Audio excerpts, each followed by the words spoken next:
Em 2 de novembro de 2016, uma mulher sai de sua casa para uma corrida matinal em Redding, Califórnia.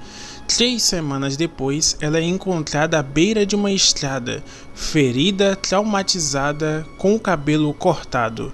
A polícia sai em busca frenética dos supostos sequestradores. Investigações se multiplicam, estereótipos raciais explodem nas redes sociais.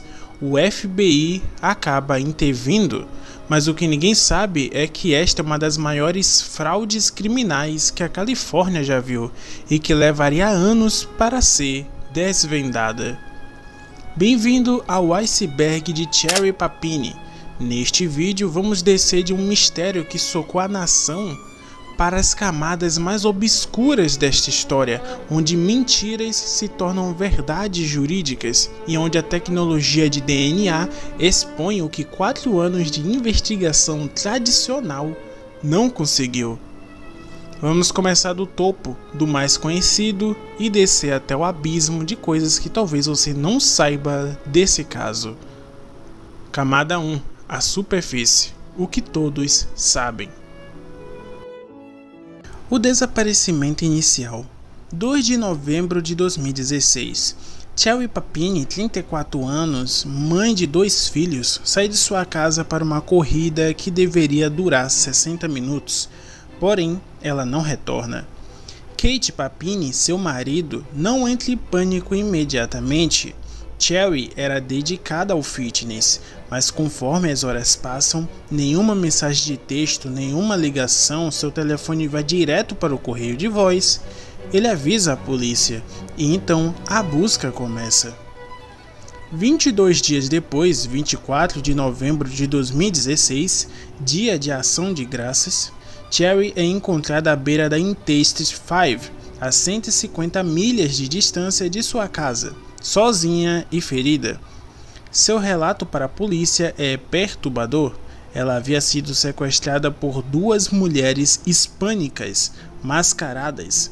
Segundo ela, foram armadas, mantiveram-lhe acorrentada em um armário, a torturaram, a marcaram com uma ferramenta aquecida e cortaram seu cabelo, e só deixaram apenas ela ir ao banheiro. Esse detalhe em específico, 2 mulheres hispânicas, vai se tornar crucial porque uma descrição vaga de suspeitos é combustível para suspeitas raciais. A operação de busca. A polícia mobiliza recursos, o FBI entra em ação, cartazes aparecem em todo o norte da Califórnia, as autoridades procuram por 2 mulheres hispânicas. A mídia toma conta. Cherry Papini recebe o apelido de California's Gone Girl, referência ao filme Garota Exemplar, onde a protagonista também realiza um sequestro falso. Ninguém faz a conexão naquele momento. A comunidade hispânica vira alvo de investigações infundadas. Testemunhas reportam mulheres suspeitas de aparência hispânica. A polícia invade casas, pessoas inocentes são interrogadas. O perfil racial está em total movimento. Mas espera, vamos observar os ferimentos de Cherry. Quando examinada, ela tinha marcas de queimadura nos braços, hematomas no corpo, sinais de abrasão nos punhos e cintura, onde alegava ter estado acorrentada, cabelo cortado de forma irregular. Estes eram os detalhes que faziam sua história parecer credível. Um sequestro real deixa cicatrizes. Cicatrizes são evidência jurídica. Ou pelo menos era o que todos acreditavam. A Cherry passou por um trauma, e a lei californiana tem fundos para vítimas de crimes violentos. Ela recebeu mais de $30 mil em compensação do Estado. Seu marido a apoiava publicamente. Livros foram escritos sobre o caso. Podcasts discutiam as mentiras do sistema. Grupos de direitos civis reclamavam de perfil racial. Cherry se tornou uma figura pública, vítima, sobrevivente, um símbolo. Mas havia algo que a polícia local não tinha percebido ainda, algo que levaria anos para vir à tona. Camada 2. As primeiras inconsistências. Conforme os meses passavam, jornalistas começaram a fazer perguntas e investigadores independentes na internet começaram a apontar buracos na história. Primeiro, Cherry relatou estar em um armário por 22 dias, acorrentada. Mas qual era o tamanho desse armário? Como ela comia? Como ela usava o banheiro? Segundo, as queimaduras. Médicos apontaram que queimaduras causadas por ferramenta aquecida deixariam padrões específicos, mas os ferimentos de Cherry não correspondiam exatamente. Duas mulheres hispânicas. Isso era tudo que Cherry podia fornecer. Depois de 22 dias com elas, ela não tinha nomes, descrição de veículo, como foi transportada 150 milhas, sotaque específico, cicatrizes ou marcas identificáveis, nenhuma informação sobre o lugar onde foi mantida. Para investigadores experientes, isso é red flag. Vítimas reais de sequestro obsessivo-compulsivo memorizam tudo sobre seus agressores. O cérebro, em modo de sobrevivência, grava detalhes minúsculos. Cherry não tinha quase nada. Mas espera, vamos aos números. Heading a Intestine 5 são 150 milhas. 2 de novembro, desaparecimento, para 24 de novembro, reaparecimento, 22 dias. Pergunta: se ela foi encontrada tão longe de casa, como as sequestradoras assaltaram lá? Em que veículo? Por quanto tempo ela viajou? Se foi um carro, 150 milhas é uma viagem de 2 a 3 horas. Ela deveria se lembrar de marcos, sons, cheiros, mas não tinha nada. Quanto mais investigadores analisavam, mais a história colapsava internamente. E no aspecto psicológico, críticos começaram a notar algo perturbador. A história de Cherry era estruturada exatamente como a do filme Gone Girl de 2014. No filme, Amy Dunne desaparece, reage dramaticamente, culpa inocentes, constrói uma narrativa perfeita, machuca a si mesmo para provas. Cherry Papini desapareceu, reagiu dramaticamente, culpou 2 mulheres hispânicas inocentes, construiu uma narrativa perfeita, machucou a si mesma para criar provas. Jornalistas começaram a sussurrar sobre síndrome de Munchausen por procuração psicológica, quando alguém cria um crime fictício para ganhar atenção e simpatia. Enquanto isso, a comunidade de Redding estava dividida. Uns falavam: a mídia está questionando uma vítima, que desrespeito. Outros: algo aqui não faz sentido, a história não se sustenta. Grupos de direitos civis ainda reclamavam. Enquanto isso, pessoas hispânicas inocentes foram suspeitadas sem razão. E investigadores, eles estavam presos, sem sequestradores para prender, sem veículo identificado, sem provas forenses além dos ferimentos de Cherry. A investigação esfriou. Meses se tornaram anos. Camada 3. O que jornalistas descobriram. Em 2020, 4 anos depois do desaparecimento, o FBI volta ao caso com uma nova tecnologia. Descobrem que Cherry havia comprado telefones pré-pagos em dezembro de 2015, meses antes do seu desaparecimento. Que vítima de sequestro planeja seu sequestro 11 meses antes? Que vítima compra telefones descartáveis em antecedência? Resposta: não vítimas, conspiradores. Esses telefones foram usados para comunicação. Porém, com quem? Investigadores descobrem que Cherry estava se comunicando com um ex-namorado. Não um estranho, um ex-namorado que ela conhecia, que estava em sua vida, que pode ter sido colaborador nesta trama. As mensagens eram criptografadas, deletadas, mas os metadados, os registros de quando e com quem, permaneciam, conectando pontos que estavam separados há 4 anos. E então, a prova forense. Em 2020, a análise de DNA avançada identifica vestígios na roupa de Cherry. Não é de uma sequestradora hispânica, é de um ex-namorado. O FBI confronta este homem, ele confessa. Cherry pediu a ele para ajudá-la a desaparecer. Durante 22 dias, ela estava na casa dele, vivendo normalmente sem restrições, sem acorrentamento. Toda a história, sequestro, torturas, acorrentamento era uma performance teatral. Depois de 4 anos, a verdade emerge através de tecnologia de DNA. Quando confrontado, o ex-namorado fornece o relato completo. Cherry o contou sobre seu plano em dezembro de 2015. Ele foi relutante, mas concordou. Ela comprou os telefones descartáveis. No dia do desaparecimento, ela simplesmente foi para sua casa. Passaram 22 dias juntos normalmente. Depois combinaram de ela aparecer ferida em uma rodovia. Mas havia um detalhe crucial: ela se machucou propositalmente para contar a história de forma credível. O ex-namorado até ajudou em algumas das lesões, queimaduras nos braços, hematomas, cortes no cabelo. Seu próprio ex-namorado a machucou para sustentar a farsa. E então, em 2022, Cherry finalmente confessou. Seu advogado negociou um acordo de culpa. Ela admitiu fraude, fazer declarações falsas a agentes federais e causar investigações falsas.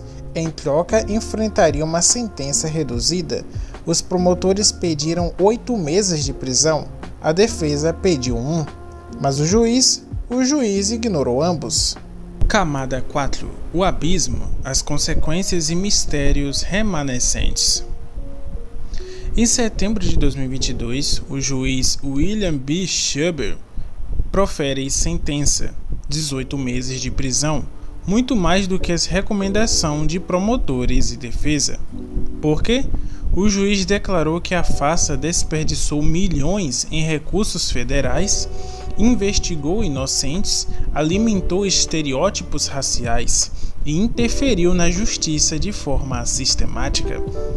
A decisão ecoou nos Estados Unidos como um recado: fraudes de sequestro não são brincadeiras. Além da prisão, Cherry pagaria 310 milhões de dólares em retribuição. Precisaria devolver todos os fundos de compensação de vítimas que recebeu. Sua vida destruída pela própria mentira. Mas aqui está o verdadeiro mistério. Por quê? Por que Cherry fez isso? Nem no tribunal, nem da denúncia de 55 páginas do FBI, ela forneceu uma explicação clara. Em um tribunal, ela apenas disse: "Me sinto muito triste." Triste? Depois de escambular 4 anos de investigação, depois de prejudicar pessoas inocentes? Psicólogos especulam: síndrome de Munchausen, não sei pronunciar isso, necessidade patológica de atenção, relacionamento abusivo com Kate Papini. Ela planejava escapar, problemas de personalidade narcisista, desejo de ser especial, depressão e ansiedade não diagnosticadas. Nenhum diagnóstico foi confirmado oficialmente. Cherry mantém silêncio sobre motivações. Depois de sair da prisão após servir seu tempo, seu casamento entrou em colapso. Kate Papini separou-se dela. Ela enfrentou processos civis contínuos. Sua sogra, Kathleen Papini, processou-a por um empréstimo não reembolsado de $50 mil. Em maio de 2025, a justiça condenou Cherry a pagar $53.700 mil à sogra. Ela permanece financeiramente destruída. A comunidade a rejeita. Seu nome virou sinônimo de fraude, uma cautela pública. Enquanto isso, as pessoas que foram prejudicadas, pessoas hispânicas que foram perfiladas racialmente, mulheres que se encaixavam na descrição vaga e foram interrogadas, contribuintes que pagaram recursos de investigação desperdiçados, a comunidade de Reading que passou anos vivendo de medos de sequestradoras que nunca existiram. Ninguém foi compensado, nenhum pedido de desculpas formal foi feito pela polícia ou FBI aos grupos prejudicados. Apenas Cherry foi compensada pela prisão que mereceu. O que realmente aconteceu? Mas aqui está a questão que fica sem resposta. Qual era o real motivo? Os investigadores nunca foram além do ela queria passar tempo com o ex-namorado, mas isso é superficial. Por que alguém construiu uma farsa tão elaborada, tão perigosa, tão potencialmente consequente? Algumas teorias é o escape marital. Ela queria deixar Kate Papini? O ex-namorado era um amor perdido? Ela planejava desaparecer permanentemente? Busca de atenção. Sua vida era tão vazia que ela precisava criar um drama teatral? Talvez um trauma psicológico oculto? Alguém a machucou no passado e ela estava reconstituindo ou revelando um trauma? Influência do ex-namorado, ele manipulou-a era uma relação tóxica? Em 2022, ela afirmou estar em tratamento para depressão, ansiedade e TFT, mas isso foi diagnosticado após a fraude. Foi causa ou consequência? Nenhuma resposta definitiva foi fornecida. O caso inspirou documentários, a série de TV O Caso Cherry Papini no Investigation Discovery em 2024, que revisita a história como um novo material. Mas mesmo nos documentários, a motivação profunda permanece obscura. Cherry recusou-se a ser entrevistada extensivamente, seus advogados bloqueiam acesso. É como se o verdadeiro segredo, o porquê, fosse tão perturbador que nem ela mesma poderia articulá-lo publicamente. Vamos reconsiderar a timeline com olhos críticos. Dezembro de 2015, Cherry compra telefones pré-pagos e começa a comunicação secreta. Mas espera aí, Kate Papini não sabia? Ele não notou a compra? Ou ele sabia? Alguns teóricos especulam que Kate estava envolvido. Talvez ele ajudou a até encobrir? O FBI nunca acusou Kate formalmente, mas os registros não foram completamente divulgados. Informações sobre o conhecimento dele da comunicação permanecem vagas. E um detalhe técnico, onde exatamente Cherry foi encontrada? Ela alegou ter sido deixada na Interstate 5, mas investigadores posteriores questionaram se ela realmente foi deixada lá, ou ela se colocou lá propositalmente. Uma mulher na beira de uma rodovia à noite em novembro. Quem a viu? Quem a encontrou? A câmera de trânsito? Registro de ligações de emergência? Esses detalhes precisos nunca foram totalmente documentados publicamente. Sobre a saúde mental, em 2022, durante a sentença, revelou-se que Cherry estava em tratamento para depressão e ansiedade. Mas quando começou esse tratamento? Esses registros mostram após o sequestro, ou seja, ela estava tratando sintomas que supostamente resultaram de um trauma que ela criou. Pergunta forense psicológica: esses sintomas de saúde mental existiam antes? E ela fabricou o sequestro para explicá-los? Ou ela desenvolveu sintomas genuínos após mentir obsessivamente? Qual é a causa real? Qual é o efeito? Nenhuma acusação formal foi feita contra Kate Papini, mas jornalistas e investigadores subsequentes descobriram rumores na comunidade, relações interpessoais conturbadas. Cherry estava tentando escapar? O sequestro era uma saída planejada? Se era, por que ela retornou a Kate? Por que não manteve o plano com o ex-namorado? Resposta nunca confirmada. Apenas especulação baseadas em fofocas de Reading. E aqui está uma teoria que poucos mencionam publicamente. Se os promotores soubessem de mais do que revelaram, E se houve um acordo por trás dos bastidores? Cherry admitiu a farsa, mas outras pessoas não foram acusadas. Kate não foi acusado, o ex-namorado não foi acusado criminalmente, apenas como testemunha. Por quê? Foram feitos acordos? Procedimentos legais acelerados para encerrar o caso? Documentos completos nunca foram liberados ao público. Registros fechados permanecem selados. E o que realmente assusta sobre o caso de Cherry Papini? Durante 4 anos, sua mentira foi verdade jurídica e social.